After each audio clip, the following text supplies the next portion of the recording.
Good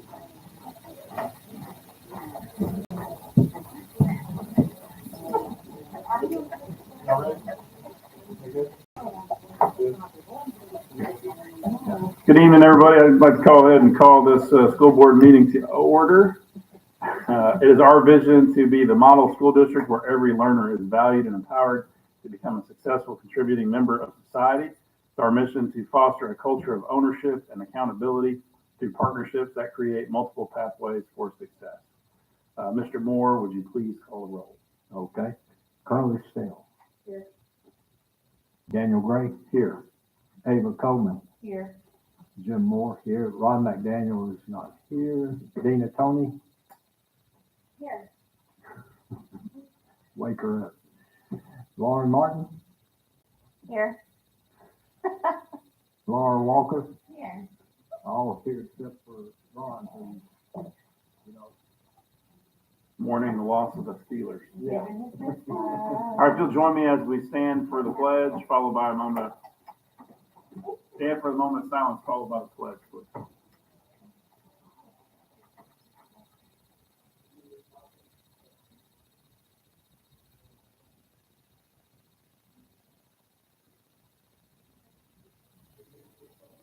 I pledge allegiance to the flag of the United States of America and to the republic for which it stands, one nation under God, indivisible, with liberty and justice for all. All right. Evening, everybody. First item on our agenda is special presentations. We've got JMS. Well, we have a few special presentations. I'm going to ask the ladies from Baldwin and Shell to come, or the team from Baldwin and Shell to come with their presentation, and then we'll go from there. Wow.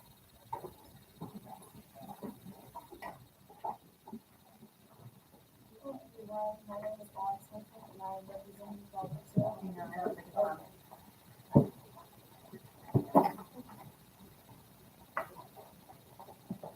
I will say that again.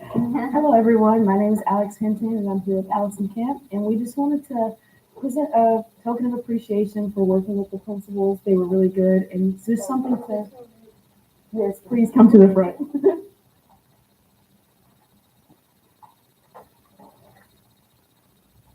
So this is just serving as a thank you and a reminder of the experience we had with you guys. Thank you for making our job a lot easier.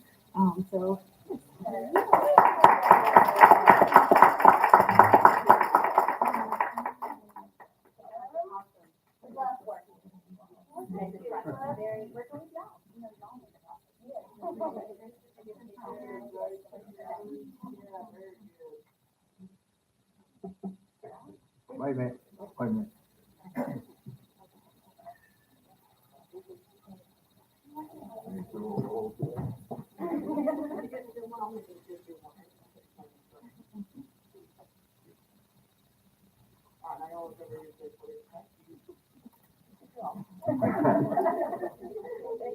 Thank y'all very much.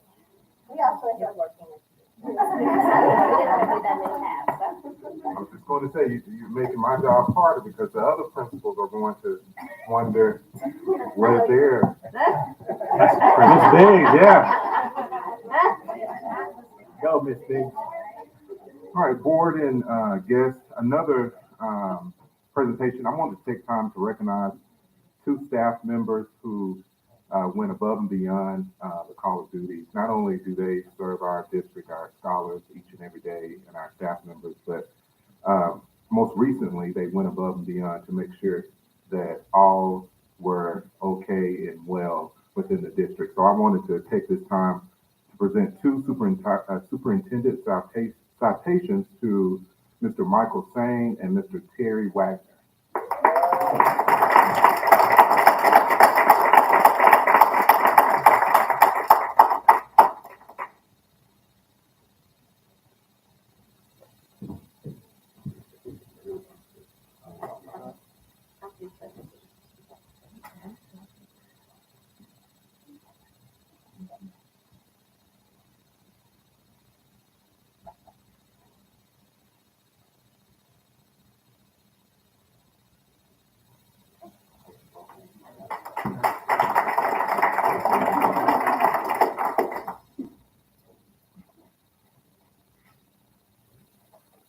then we'll have Dr. Walker to come and present our school academic presentation.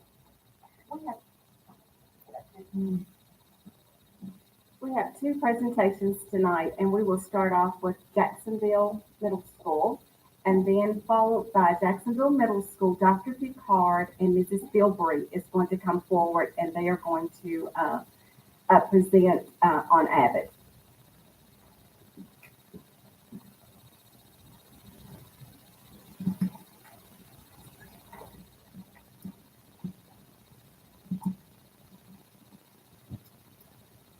Right. So, good evening, everyone. My name is Kenneth Miller. I have the pleasure of serving as principal at Jacksonville Middle School. And so I'm just going to go through a little bit of some of our data from the fall. As you know, we have not necessarily received our assessment data back from the state yet. And so what we've been primarily looking at is some data around some of our school goals. And so I'm just going to share a little bit about that with you as to where things look at JMS. So we're going to look at just two particular areas. One of them is discipline, and the other one is academics. We know that Dr. O's charge to us was to focus on academics, behavior, and culture. And so in particular, we're looking at two of these particular components tonight.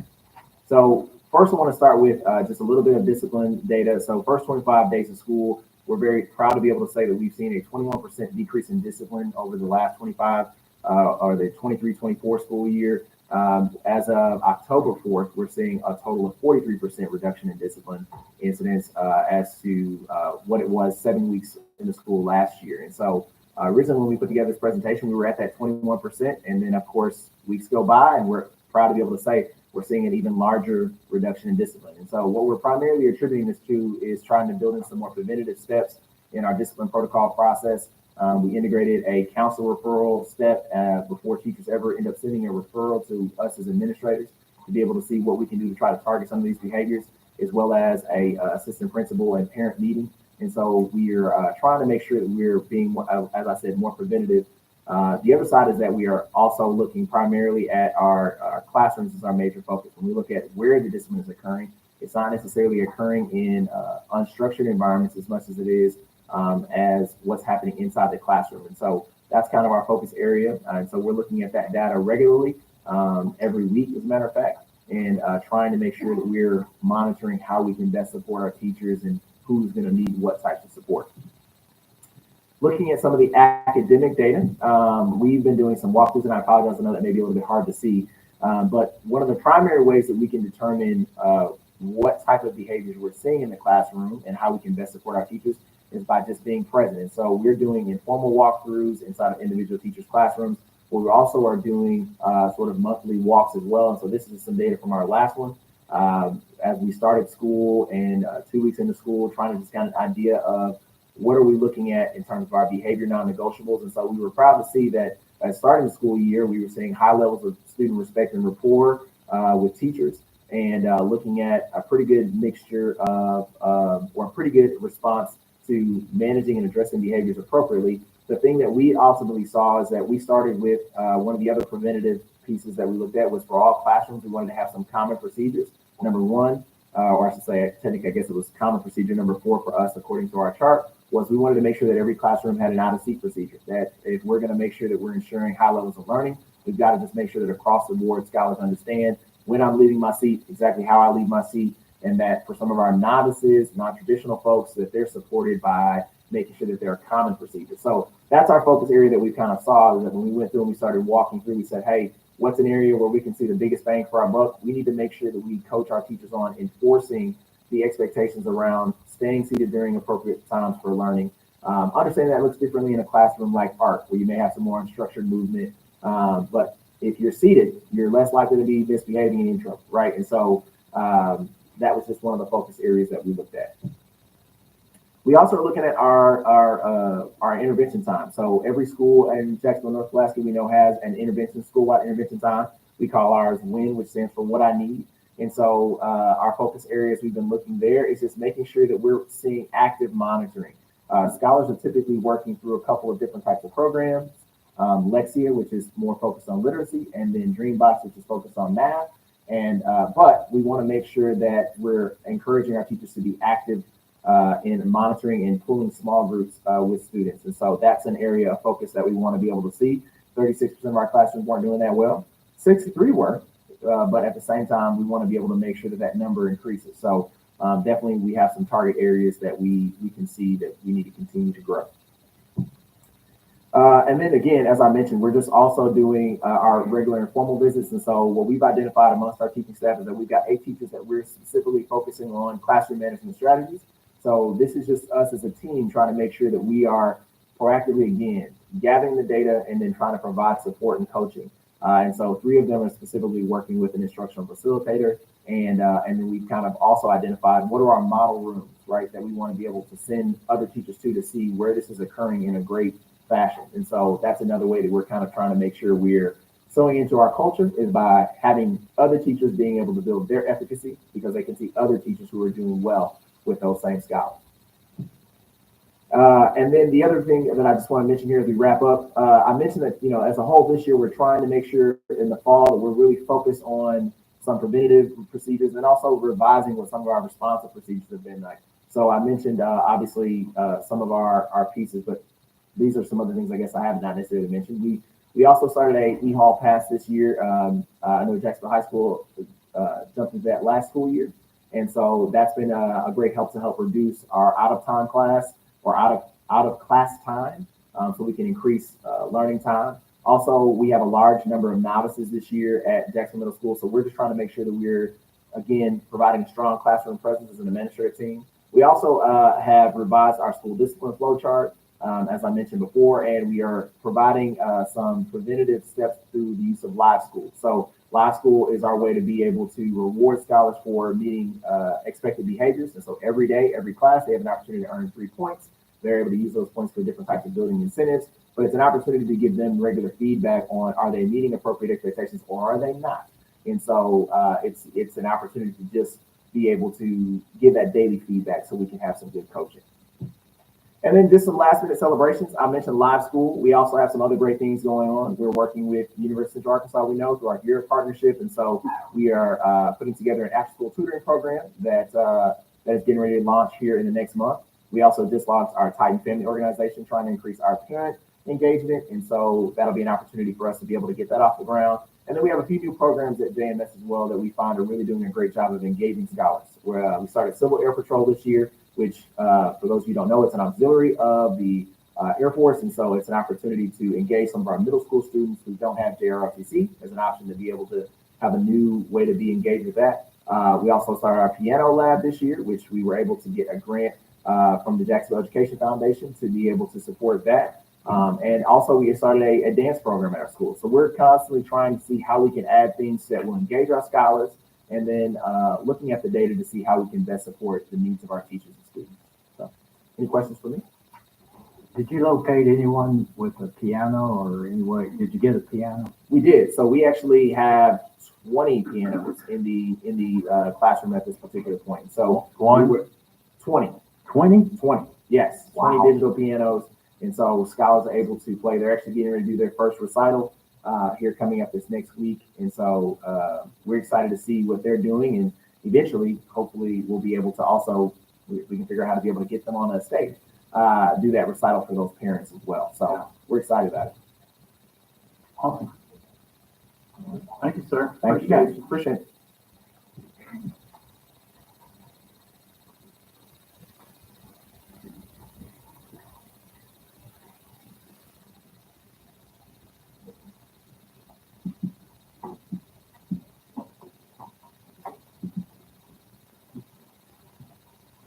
Good evening.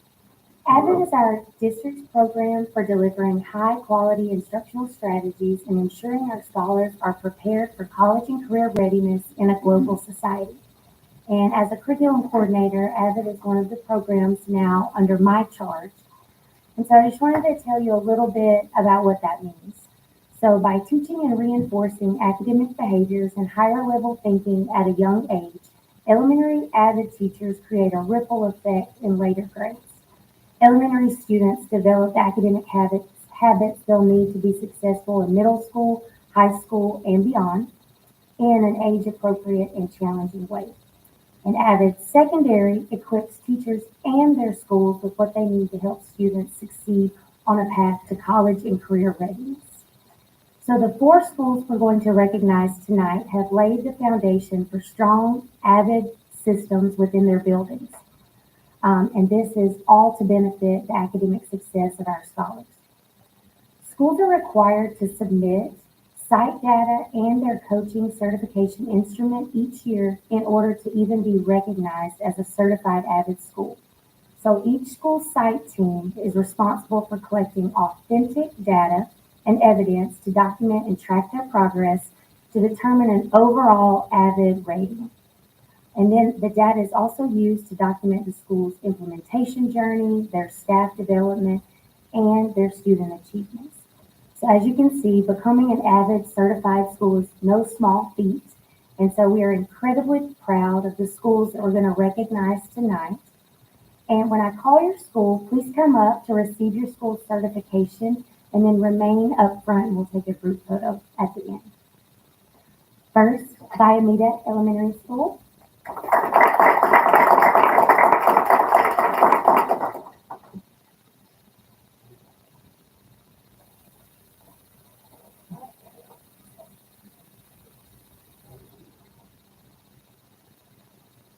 And Bobby G. Lester Elementary School.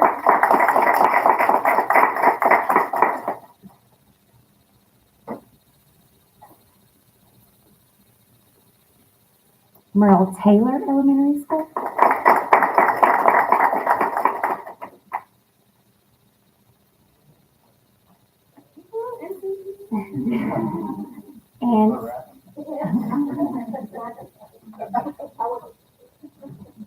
And our next school, I do want to note, this is the second year for this school to receive AVID certification, Jacksonville Middle School.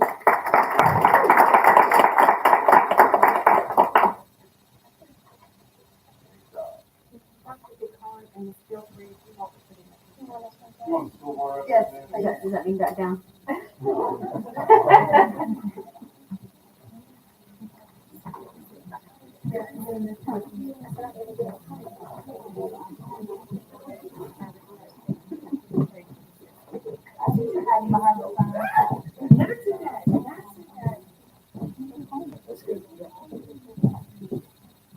Okay, you ready? So everybody's looking the way the other close.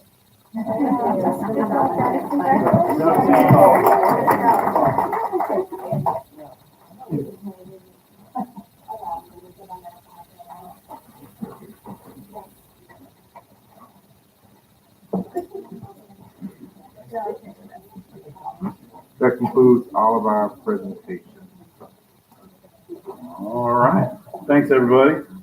I do not see Mr. Richardson here. Do we have anything on legal? No, not today. He may, it's part of my superintendent's report, but he may have a report next board meeting in November after our visit with Judge Marshall. Okay.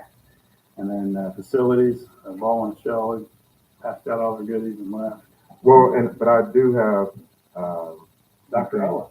thank you. I think I have it. One of our board members tasked me to find out information about benches in case we have alums who are interested in donating those to our schools, and we want it to be uniform. And so I've added them to your digital packet, but I also wanted to share with you.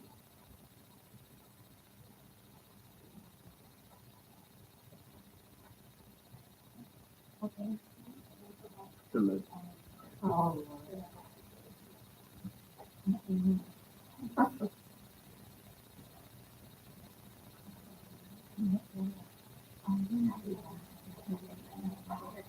I'll just look at it. So this is the first one that they had to offer us. It's a standard wooden bench with the possibility of having a metal plate put on it for donation. Whoever donated it and any information they would like to have put on there that it would be a standard across the district. We could also do a granite option. And this actual will cost about $3,000. It's $1,920, and then for the plaque, the stainless steel plaque that will go on is $540 for a total of $3,000. I know. I thought we talked about red and metal. Yeah, I'm about. Well, that's these could be colored, but I'm about to show the. Do you have to buy the plaques through the company, or can we source those from someone? We can source those through someone else. That seems really good.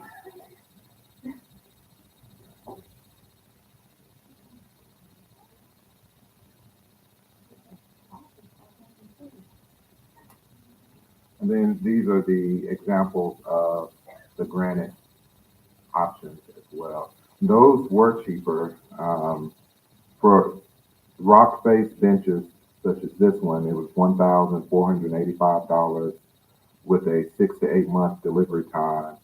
And then if all sides are polished, then the cost would be $2,495. Like Mrs. Tony just asked, the wooden bench, we could have those painted.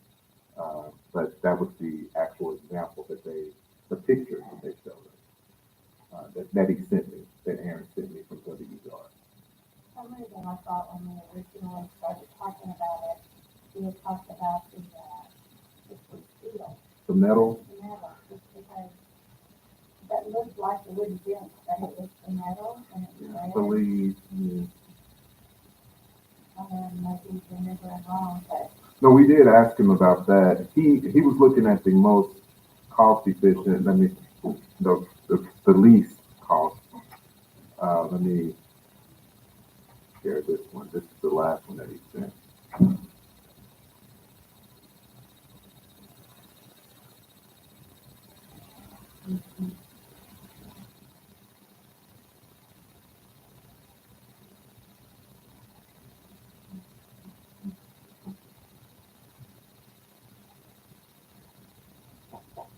So this one was some steel, but then the seating part and the back part were wooden.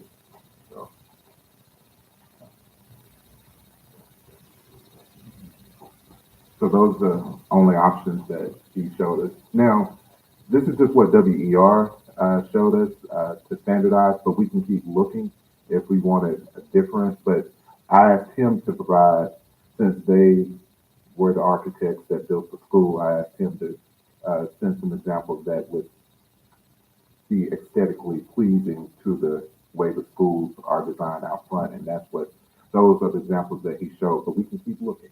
I think that someone has donated one in honor of someone, and I think they must know what I have now, so let me look at it. And if you could take a picture or get a picture of it, then I can send it back to Aaron and let them know this is exactly what. Okay, thank you. Any questions? Does this cover the cost of the bench? Is it something that they The actual, purchase? yeah, the class or the organization, the community family members who would like to donate will cover the cost. We just wanted to make sure we didn't have a hodgepodge of benches outside the brand new school. That concludes the facilities report. All right, you want to talk to us about the legacy walk? Yes, DFI signs are the ones who done most of our signs on the new building. They're actually working on the markup for the actual commemorative wall. And so I spoke with them again today. They were looking at dimensions. They did want me to ask this question of the board. So on the wall itself, it has Falcons, Titans, Red Devils.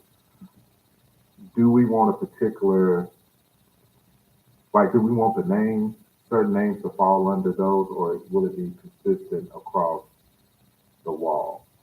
If that makes sense. Like so we have about 10 people to recognize. Well, we'll have 12 after this last round. And so they thought it would be a task trying to match up all the ones for Red Devils, all the ones for Falcons, and then, but if we did a straight across and start that way we can maximize the space on that wall. So I told them that I would ask you all what your thoughts were. I think we'll run out of room if we try to put it under a certain school or whatever, so I would say go straight across. So I will follow up with them, and so hopefully she said it would not take that long to render. So hopefully we'll have a better update in November. As soon as we have those in place, we can get a firm date for the presentation. So that concludes the legacy wall. District report. So I've talked about the legacy wall, memorial benches, the General Samuels neighborhood that's near almost 107. I had board members ask me about that new development, and we did do some research. Those new homes are zoned to Jacksonville North Pulaski School District, so we did confirm that. And so I just want to make sure I provided that update to you all, which is great. General Samuel homes, as well as the new neighborhood on Harris Road, and the corner of Harris Road and General Samuel.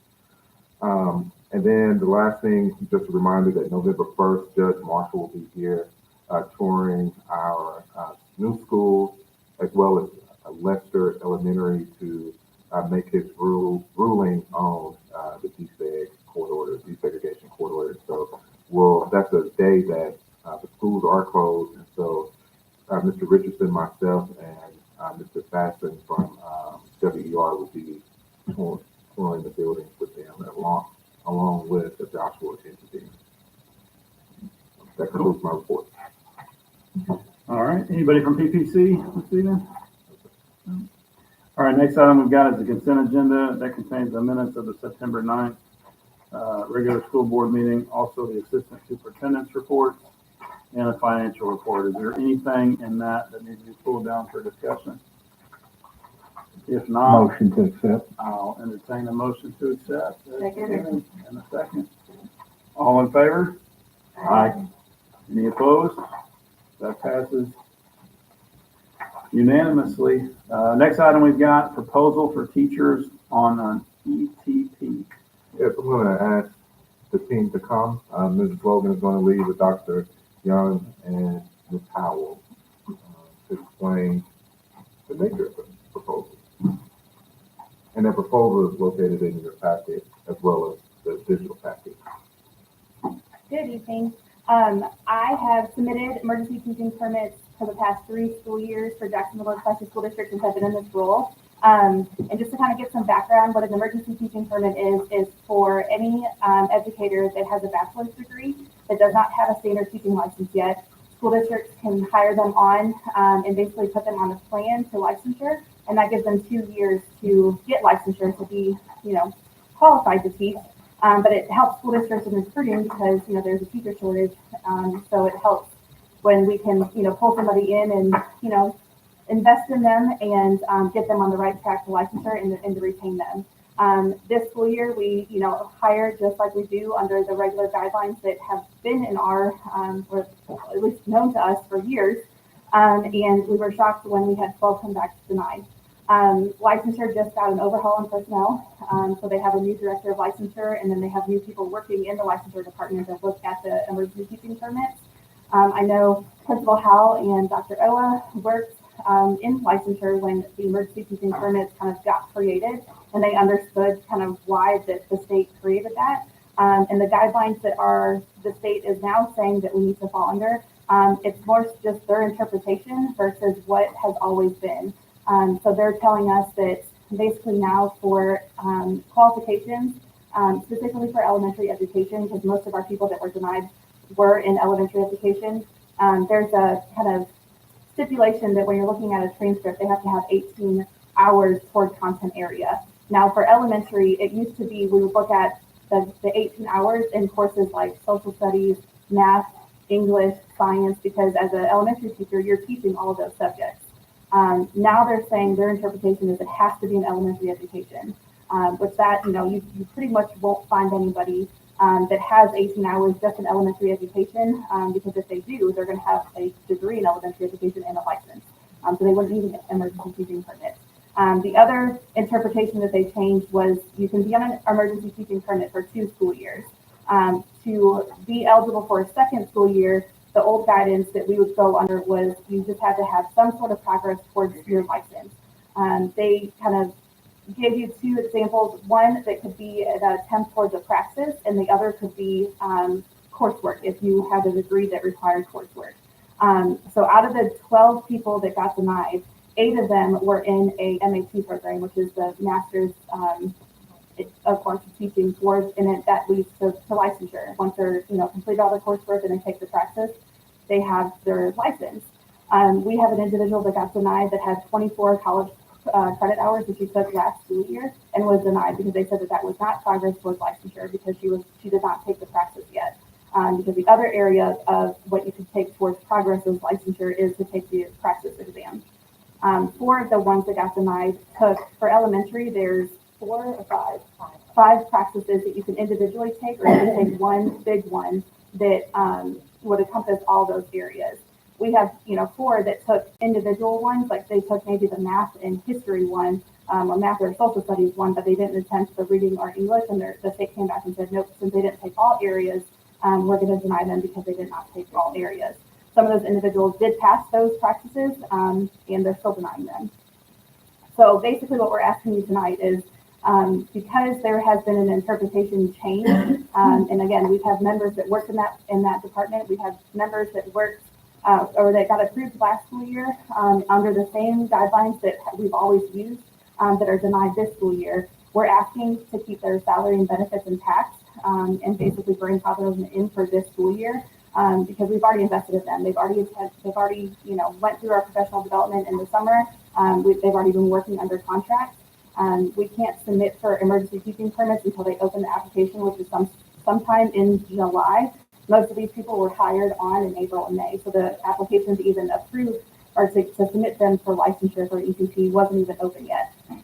So I think you guys want to add more?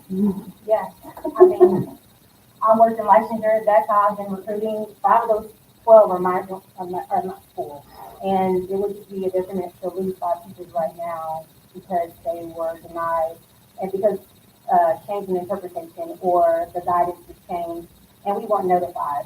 I mean, as principals, we recruit, we look for teachers that we feel like will do well at our school. We've been able to retain. I have 2 new teachers who worked in my building last year. They were paras. They graduated with a degree. They wanted to teach. They just needed to get into a program. And I'm like, okay, well, yeah, come on, let's go. We get you in this program.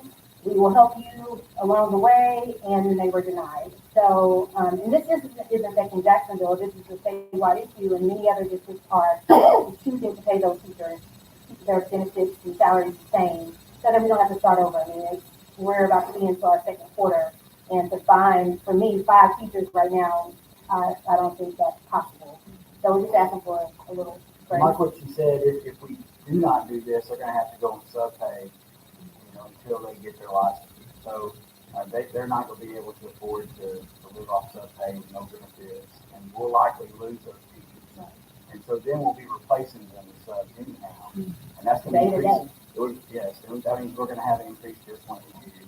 We're going to have other staff morale issues. Yeah. We're going to have lots of other issues where we've worked really hard to stop that from happening. And for accreditation purposes, we just have to flip them. They won't be approved as an emergency teaching permit. They're going to be considered a long-term sub approved by the state because they do meet for long-term sub. You just have to have a bachelor's degree. So I've already submitted those. They're already coded as long-term subs. We're just asking the board to approve to keep their salary and benefits intact for this school year because traditionally in past practice is if they're a long-term sub, their pay would be $165 a day with no benefits because they're considered, basically, part-time. So that's what we're asking. How does this affect our current budget? None, because those positions are already allocated. So when this budget was submitted, at the end of July, beginning of August, they were already accounted for, working on a future contract, within the business community that we've already documented. Cool. So there's no kind of cost. Any other questions? Got a recommendation, is that correct, to approve this as presented? Motion to approve. Got a motion and a second? Got a second from Ms. Warren? Okay. Any other discussion, questions? All those in favor say aye. Aye. Any opposed? That passes unanimously. Thank y'all. Thank you.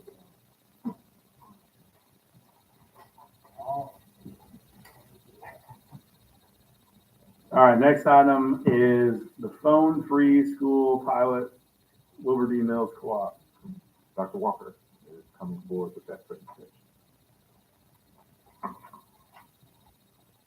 If I recall, I think Dr. O may have casually mentioned this at a previous board meeting. I'm sure you all have been watching the news and hearing about the taking up the phones on the school day.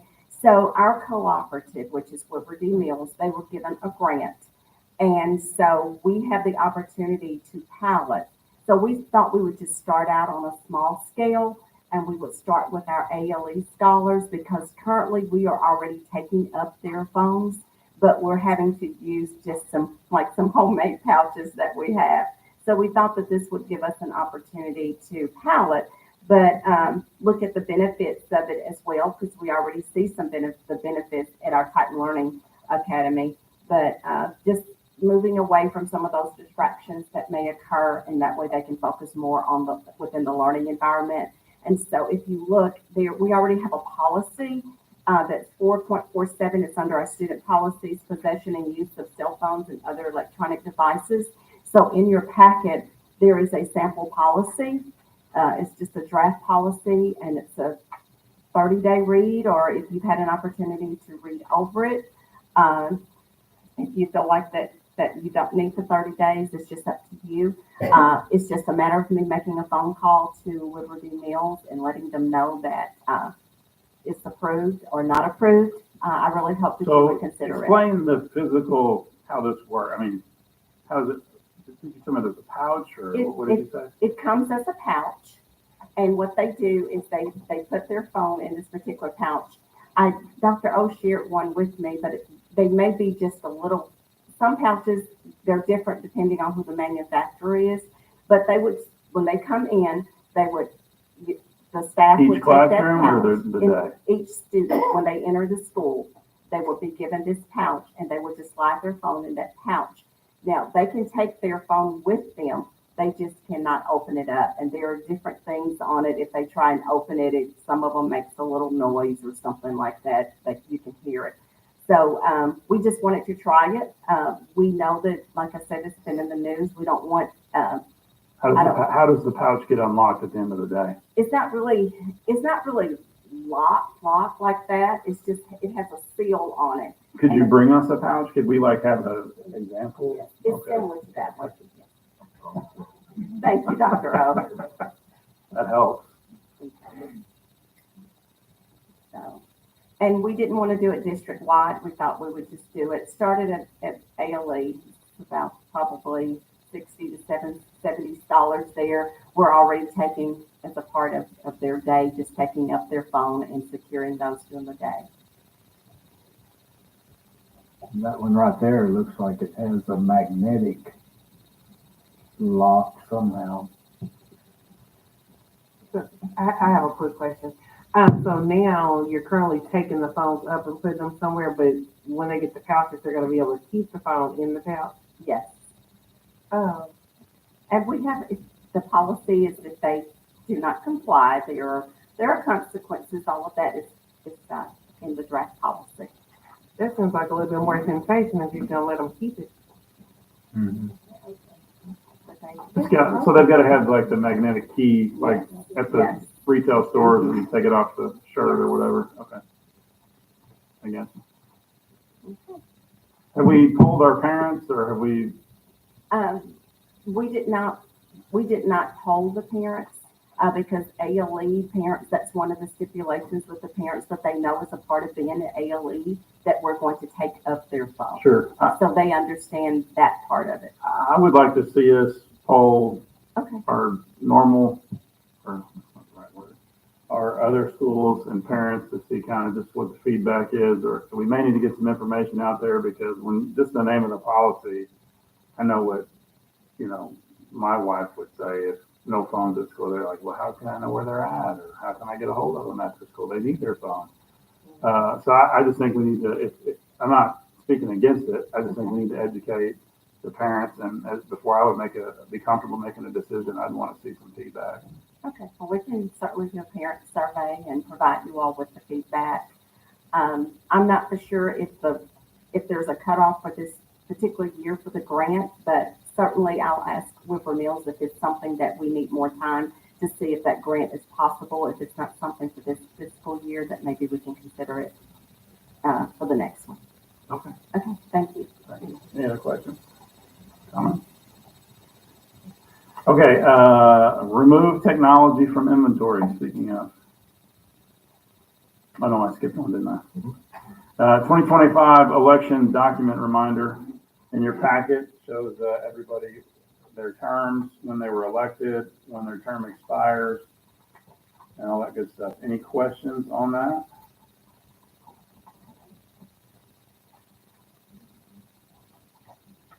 All right. Remove technology from inventory.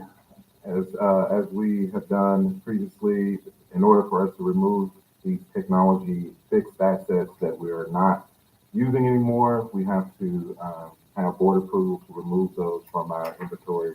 And so the recommendation is to remove those items that are before you from our inventory. All right. Got a recommendation to approve as presented. Motion to approve. Motion and a second. Any other questions or discussion? All those in favor say aye. Aye. Any opposed? That passes unanimously. Next item we've got are the legal transfer requests. Yes, you have 6 requests in front of you, all of legal requests for scholars moving out of Jacksonville, North Pulaski to a number of other schools, Cabot, Benton, Mayflower, and North Little Rock. And so the recommendation is to approve these legal transfer requests. All right. Got a recommendation to approve as presented. Do I hear a motion? So moved. Motion and a second. Any discussion? All those in favor? Aye. Any opposed? That passes unanimously. I think we've got an addendum for our next item, the personnel. Got an addendum before us. I need a motion to add that to the agenda. All in favor? Aye. Any opposed? All right, that is added to the agenda as well. So we've got your personnel report, and there is a recommendation to approve as presented in our packet. If there's any discussion on personnel, that will need to be held in executive session. If there's no need, I would entertain a motion to approve as presented. Motion and a second. All those in favor, say aye. Aye. Any opposed? That passes unanimously as well. Next item we have our student disciplinary reports. Yes, you have 7 uncontested disciplinary packets for your review. All right, those are uncontested. So I'll entertain a motion. The recommendation is to approve as presented. Yes. All right. Give you all a second to look through those.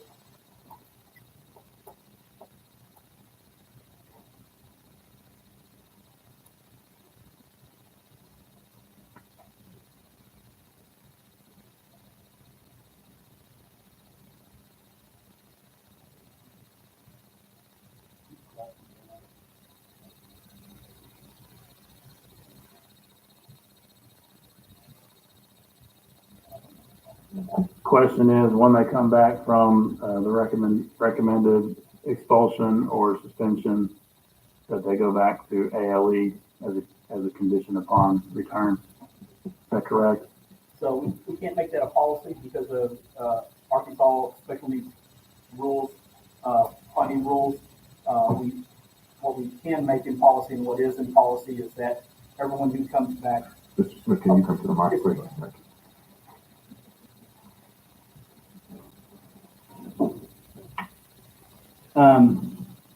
We can't make that part of our policy. As a matter of fact, a couple years ago when DESE did a site review of our ALE program, they looked at policies and then told us that we need to revise our policy where it says that they're not automatically essentially placed in there. However, what we do have in policy and what's in place is that when they return, an intervention plan is put in place. And so that intervention plan often results in ALE.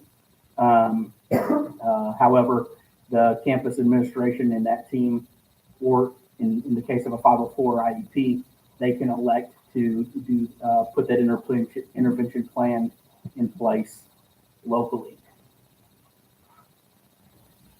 Okay, thank you. Yes, Does that sir. answer your question? Yeah. Yes, ma'am. I don't know that I agree with that.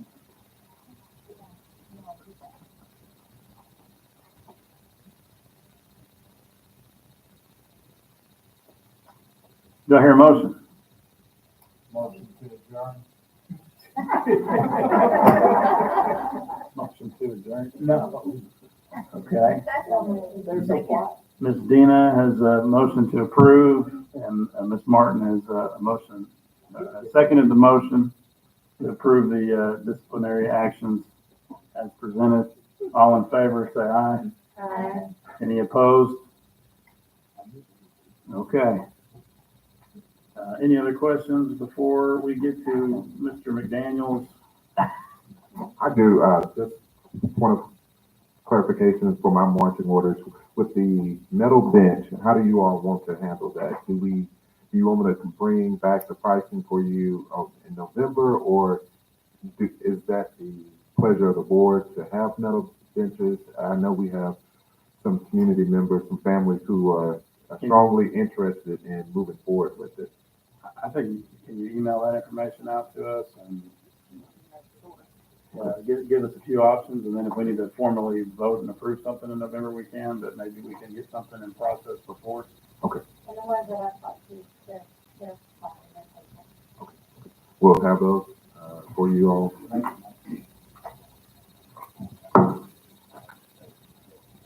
Yes, sir. All right, Mr. Moore. Yes.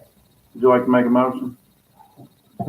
Motion to adjourn for All right, we're adjourned. Thank you very much. Appreciate it. Had to wake them up.